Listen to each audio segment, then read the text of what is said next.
भगवान गौतम बुद्ध को हम बहुत अच्छे से जानते हैं, जिन्होंने बौद्ध धर्म की स्थापना की और लोगों के जीवन में ढेरों बदलाव लेकर आए थे। यह कहानी भी उनके बचपन की है, जब वे छोटे थे और उन्हें गौतम बुद्ध के नाम से नहीं बल्कि सिद्धार्थ के नाम से जाना जाता था। उनके एक चचेरे भाई भी थे जिनका नाम देवदत्त था। चलिए जानते हैं इस कहानी के बारे में। दोस्तों, राजकुमार सिद्धार्थ के महल के पास एक बगीचा था जहां पर वे बैठकर प्रकृति का आनंद लिया करते थे। एक दिन जब वे अपने बगीचे में बैठे हुए थे कि तभी एक घायल हंस उनके पैर के पास आकर गिरा। उसके शरीर में एक तीर लगा हुआ था।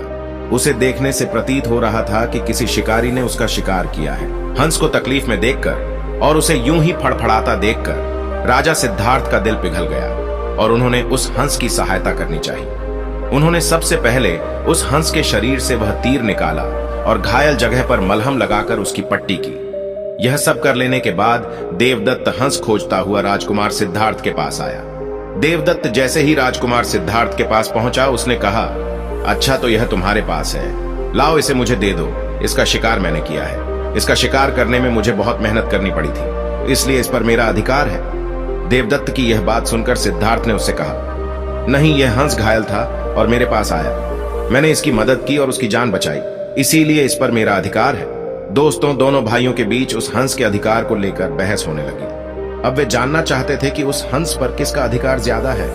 ऐसे में उन दोनों ने निर्णय लिया कि वे दोनों राजा के पास जाएंगे। राजकुमार सिद्धार्थ के पिताजी कपिलवस्तु के राजा थे। वे दोनों राजा के पास गए।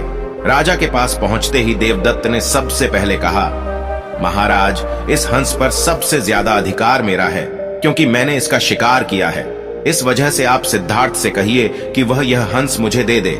जैसे ही देवदत्त की बात पूरी हुई, तब राजा ने दोनों को शांत किया और फिर उनसे पूछा कि पूरी बात क्या है।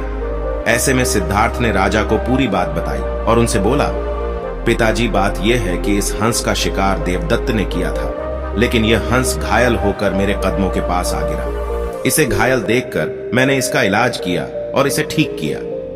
अब आप ही बताइए कि इस हंस पर सबसे ज्यादा अधिकार किसका है। राजा ने इस मामले पर अच्छे से विचार किया।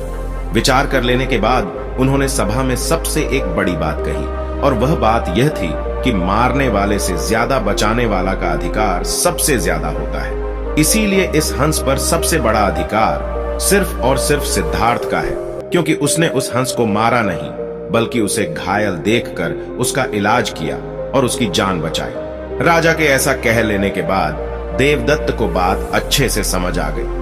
वह भी जान चुका था कि मारने वाले से ज्यादा बचाने वाले का अधिकार ज्यादा होता है। इस कहानी से हमें समझ में आता है कि मारने वाले से ज्यादा बचाने वाला बड़ा होता है और उसका अधिकार भी मारने वाले से ज्यादा होता है। इसीलिए हमें भी दूसरों की मदद करनी चाहिए और परेशान लोगों की सहायता करनी चाहिए। ऐसा करने से हम अपने आसपास के समाज को अच्छा और बेहतर बनाते हैं। एक अच्छा समाज ही एक अच्छे देश की पहचान होती है।